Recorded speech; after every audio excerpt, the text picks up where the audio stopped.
Living room conversations are not necessarily about finding agreement on every specific issue, but really about how do we communicate with each other, how do we treat each other, and find ways that we can collaborate. Sometimes we'll collaborate on stuff not because we agree, but because we agree something needs to be done, and we each have a different approach. But until we have those deep conversations, we don't really know where it's going to take us. Included in the conversation materials are ground rules. The ground rules are simple. It's stuff we learned in kindergarten, but it really helps keep the conversation on purpose and civil and very respectful. It also helps us listen, because we forget to do that. Be curious and open to learning. When we're curious about other people, it really opens us up to hearing them in a new way. Show respect and suspend judgment. You know how when you walk into a room or you're in a conversation and you can feel that the other person is judgmental about you? The same thing can happen in this conversation. So our best advice is to really suspend your judgment of others and really hear who they are.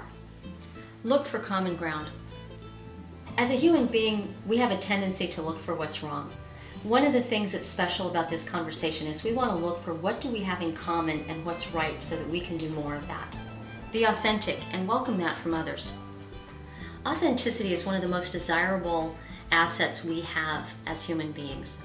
And we know when people are authentic with us and when they're hiding something. So to the best of your ability, be authentic in this conversation and help others be authentic as well. Be purposeful and to the point. You know how when you're in a conversation and you just can't remember what your point is? If that's the case, take a pass and come back around to when your thoughts are organized. This way people will really be able to hear what you're trying to say and can listen actively. Own and guide the conversation. Another unique quality about living room conversations is that there's no facilitator. So everyone in the room is actually responsible for keeping people on point and moving the conversation forward. It's a shared collaborative responsibility where we actually get to practice a lot of what we're talking about.